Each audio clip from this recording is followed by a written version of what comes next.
다음은 쉽게 접하기 힘든 교육 소식 골라서 전해드리는 글로벌 픽 시간입니다. 오늘은 서진석 기자와 함께합니다. 어서 오시죠. 안녕하세요. 네, 첫 소식부터 보겠습니다. 자, 이렇게 읽으면 되는 겁니까? 으로 시작하는 과제물, 이게 무슨 뜻입니까? 네, 이란 단어인데 음으로 읽으면 되는데 네. 최근 영국 학생들 사이에서 유행하는 단어 중 하나입니다. 이나 같이 좀 의미가 없는 단어들인데요. 학생들은 이런 단어를 평상시에 쓸 뿐 아니라 과제물을 시작할 때도 너무 많이 쓰다 보니까 이를 금지한 학교까지 등장한 건데요. 또 오마이갓이나 지루하거나 실증 난다는 의미의 That's wrong 등도 금지 목록에 오르기도 했습니다.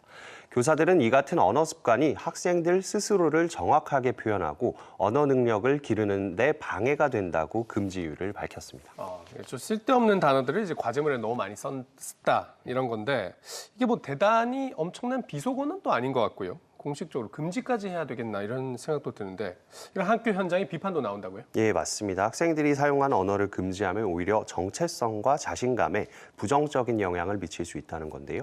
워릭대학의 나탈리 샤플링 박사는 우리는 언어가 사용되는 다양한 방식을 축하해야 한다며 언어 자체를 금지하기보단 어떤 상황에 어떤 언어가 어울리는지 가르쳐주는 게 중요하다고 조언했습니다.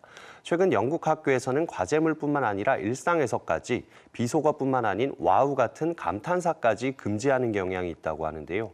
학생들의 문화를 무조건 규제하기보단 학생의 관점에서 한 번 더 생각해보는 건 어떨까 싶습니다. 네, 학생들의 정체성과 자신감에도 영향을 준다는 거군요. 알겠습니다. 두 번째 소식 보겠습니다.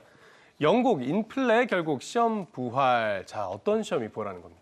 네, 아시다시피 영국은 코로나19로 제대로 된 학습이 어려워 지난 2년간 우리의 수능 시험격인 A레벨 테스트를 치르지 않았는데요. 내년부터는 이 A레벨 테스트가 다시 실시된다는 소식입니다. 아무래도 시험을 치르지 않고 교사의 평가로 학생들의 대입 성적을 산출하다 보니 부작용이 컸다는 판단인데요. 중등학교 졸업시험 성적이 대표적입니다.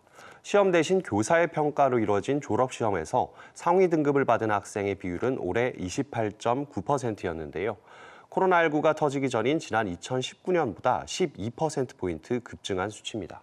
점수 인플레이션 현상이 나타나자 대학에서도 학생들을 변별력 있게 뽑기 어려워졌고 결국 점수 분포를 과거로 돌리기 위해 시험을 다시 부활시키게 된 겁니다. 네.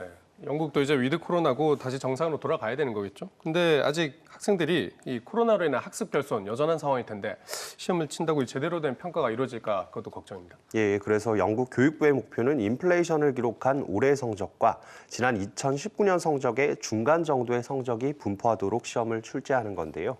교육부의 수석규제관인 조 섹스턴 박사는 이런 중간 수준의 성적이 학생들에게 안전망을 제공하면서도 인플레이션 현상도 해결할 수 있을 거라고 주장했습니다.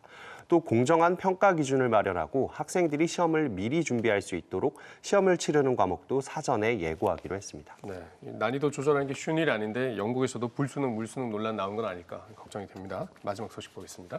마스크 의무화 금지에 장애 학생 피해. 자, 이게 연방 정부하고 텍사스 정부 사이에 있었던 문제인데 어떻게 됐습니까? 장애 학생 실제로 피해를 봤습니까? 네, 심장질환 등 면역 체계가 약한 장애 학생들은 코로나19에 걸리면 비장애 학생보다 더 위험한 걸로 알려져 있는데요.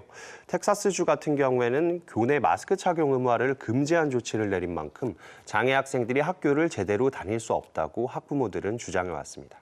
안전하지 않은 학교엔 갈 수 없어 비대면 수업만 받느라 학습권 피해가 크다는 건데요. 최근 법무부가 이런 학부모들을 공식 지지하는 성명을 발표하면서 갈등이 커지고 있습니다. 법무부는 성명을 통해 차별금지법은 최근의 비상사태에도 적용이 된다며 장애 학생들의 학습권을 위해서 마스크 착용 의무화를 금지한 조치를 철회해야 한다고 밝혔습니다.